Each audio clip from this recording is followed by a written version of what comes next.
Hi everyone, and happy Valentine's Day for those people that celebrate Valentine's Day. I know a lot of you don't, but well, for those people that do, happy Valentine's Day. It's Tuesday. Thank you for joining us. Now, apart from Valentine's Day, we'll get to a few stories a bit later on in the program. We've got a cold case from Britain that has come to Thailand, and also a prediction of 200 million arrivals in Thailand by 2031.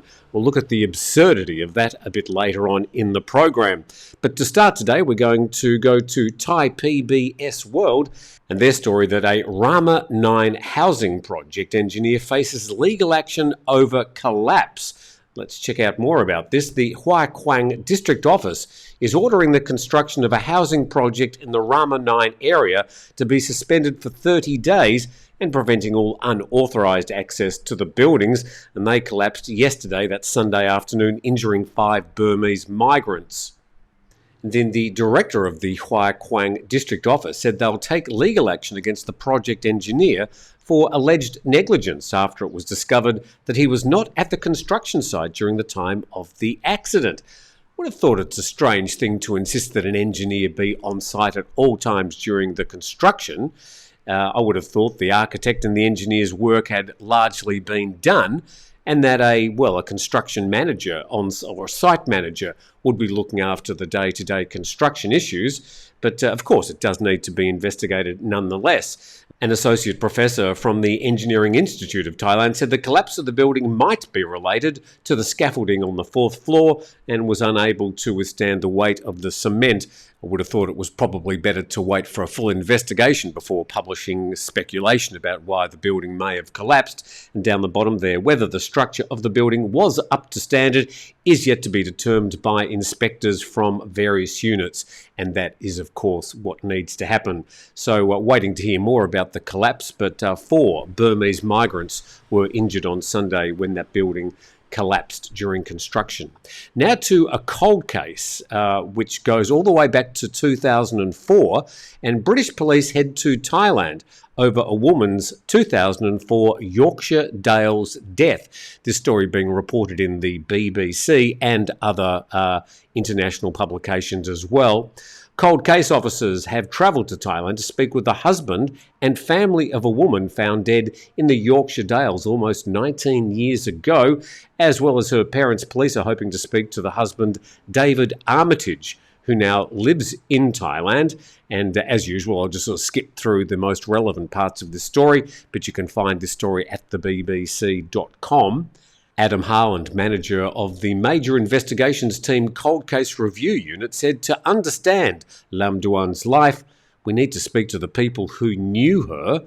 A post-mortem carried out after she was found on the 20th of September back in 2004 failed to establish how she died, and a cold case review was started in 2016, and scientific advances meant police were able to piece together a more detailed picture of who she was and came to the conclusion that she'd been killed.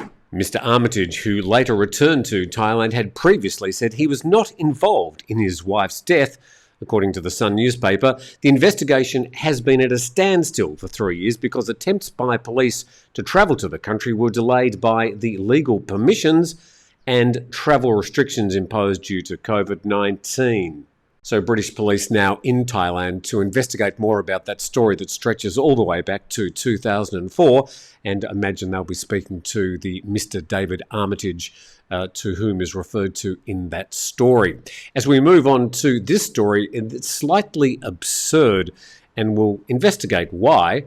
Thailand Business News reports that 200 million passengers by 2021 when Thailand thinks big. So I mentioned these numbers just briefly last week, numbers published by IATA, the International Air Transport Association. I didn't really think anybody would go any further with it, but ThailandBusinessNews.com has.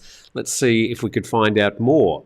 200 million foreign arrivals in 2031. In order to meet the forecast of the International Air Transport Association, which predicts 200 million foreign arrivals in Thailand by 2031. That's only 8 years away. The country plans to invest in the expansion of 4 of its main international airports. in order to meet the forecast. I don't think the role of the Thai government is to meet the forecasts of IATA's invented predictions, but that's for them to work out. We'll have a talk about the airports in just a moment, but let's just look at 200 million foreign arrivals, what that means. So we know back in 2019 it was 40, we'll just round it up, 40 million foreign arrivals in Thailand. Now, at the moment, we've got around about half that traffic coming to Thailand, a bit more in some places, a bit less in others, but let's say it's roughly half, which means if we amortise that across the year, we'd get 20 million foreign arrivals this year. So they're saying in 8 years' time, there's going to be 10 times the number of foreign people, foreign arrivals in Thailand than this year. Just imagine the traffic that you've got at the moment. Just imagine the number of people moving around, the number of buses on the road, passenger buses, the number of people on the beaches, the number of people in the bars. Multiply that by 10. I would venture to say that that is almost impossible, that we don't have anywhere near the infrastructure to cope with that number of people.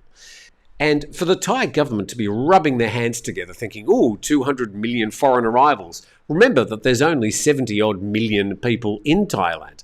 So we're talking nearly 3 times the number of people living in the country as foreign visitors. Let's go more into this story. This is a video for the new Utapao airport upgrade, the makeover. It actually looks very, very nice. The old military base turned into a commercial airport now, and this is part of the expansion plans, a 9 billion mega airport project for Utapao, which serves Pattaya and, of course, the rest of Chonburi and the Rayong area. And a privileged tourist destination, says the article, faced with the increase in number of foreign visitors and the growing share of international tourism in its GDP. It was 11.4% in 2019. Thailand's been striving to develop its tourism sector for several years now. Always said that I think that contribution to GDP is actually indirectly quite a lot higher than 11.4%. So let's go to these airport expansions. Suvarnabhumi International Airport Phase 2, and the new terminal will increase the airport's capacity from 45 million passengers to 60 million per year. And then a third runway is under construction and will be completed in 2024 and make the airport able to receive 94 flights per hour compared to 68 now. And then Don Mueang Phase 3, not sure why they're giving it the French spelling of airport there. It's all very fancy. And it says that once completed, Don Mueang Airport will be able to handle 40 million passengers, up from 30 million. So Don Mueang Airport, a lot of us fond memories of our first arrivals there many years ago. They closed it down when they firstly opened up Suvarnabhumi Airport. Then, because of the increased traffic, they reopened it, mostly to budget airlines. And now they're spending quite a lot of money on it, and it's turning into a nice-looking airport. Well, from the inside anyway. In fact, I probably prefer it to Suvarnabhumi. It's now got a BTS line that runs out there, and of course they're going to be linking it with the new high-speed train that's going to go from Utapao to Suvarnabhumi into Bangkok and then up to Don Mueang as well. Then the expansion of the Rayong Utapao Airport, and that'll be completed by 2055. 2055?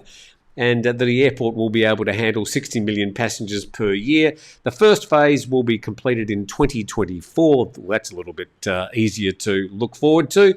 And it'll be able to handle 15.9 million passengers a year. And then at Phuket International, the second phase there, the project will increase passenger capacity from 12.5 million to 18 million. The project includes the expansion of the international terminal and the expansion of aircraft hangars. There aren't any aircraft hangars there at the moment, as well as the expansion of basic infrastructure. Well, when it comes to infrastructure, at Phuket, they'd be talking about the car parking, the roads leading into the airport. It's really starting to show its age already. But interested to know what you think about 200 million people coming to Thailand in just 8 years' time. And as I said, that would be a 10-fold increase in traffic. Tell us what you think. I'd imagine that it would lead to me, for example. I'd be moving away from at least this island. I can't imagine that number of people coming to this island, 10 times the number of the current traffic. it would be just a total overload on the infrastructure. It would be completely unable to handle it. And with thanks to 5 Star Marine, our sponsors, if you'd like to go on a private tour to an island or many of the islands and beaches around Phuket, 5 Star Marine, there's a link in the description.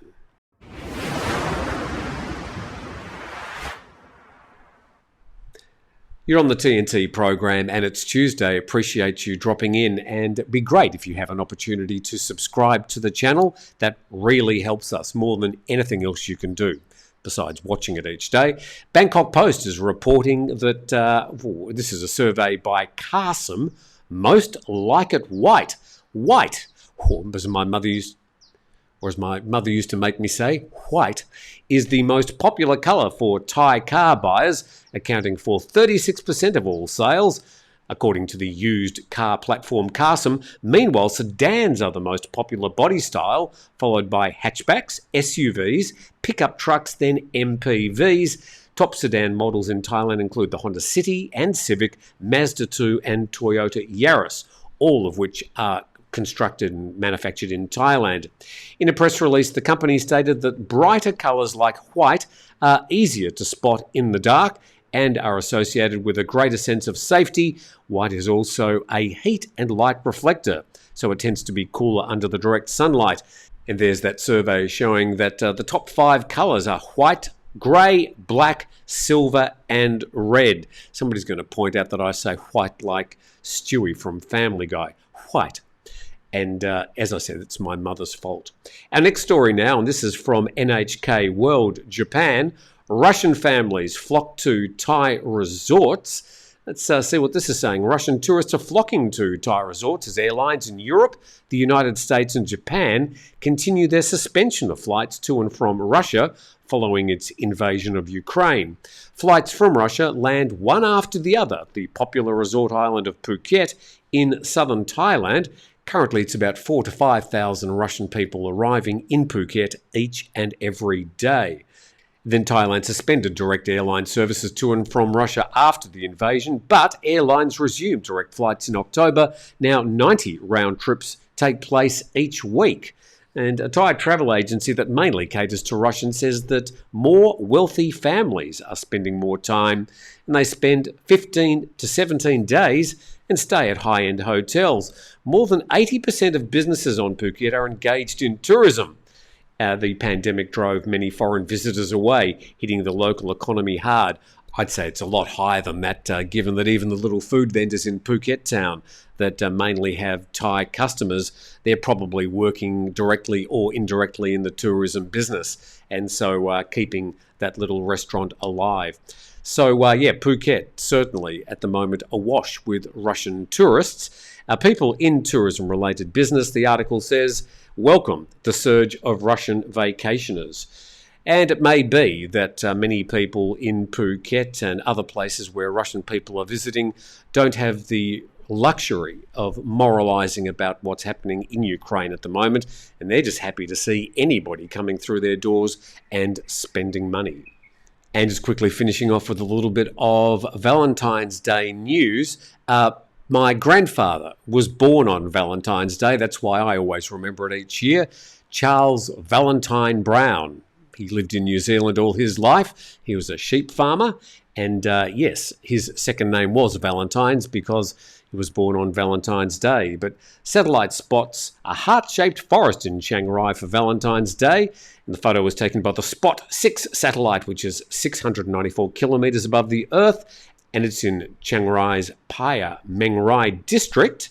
And the forest is surrounded by paddy fields and cassava plantations. And from the nation, Thailand, Samui to host Valentine's marriages above the heart-shaped Chaweng Beach. And a Samui restaurant will host the first ever outdoor marriage registration event at the Mountain Viewpoint overlooking Chaweng Beach on Valentine's Day. Let's have a look at it. Look at that. Chaweng Beach is actually heart-shaped. Well, certainly when you take a photo from that particular angle. That's in the nation Thailand, and also reported in thestraitstimes.com. A Thai man walks 1,200 kilometres to propose to his girlfriend, and he left his hometown in Nakhon Nayok in central Thailand to try and reach Satun by Valentine's Day. and between the provinces is 1,200 kilometres of road, and it's taking him at least 200 hours to walk the distance.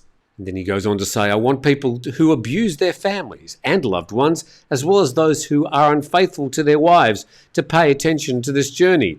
Certainly on some sort of moral journey, it seems. And as of Saturday, he'd covered 1,100 kilometres of his journey and arrived in Trang, not too far from Satun.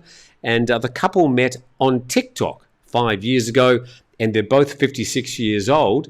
And then he said he's lost more than 17 kilograms since his journey began, even though he weighs only 40 kilograms now.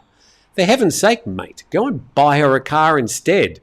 Anyway, hopefully now after 1,200 kilograms, he's reached his loved one and that she's somehow grateful for the pain that he's had to endure to travel so far. And here endeth our Valentine's Day program. Thanks for joining us on our Tuesday TNT. Please subscribe to the channel. Big thanks to 5 Star Marine and also to you for your ongoing support. And we look forward to doing it again tomorrow.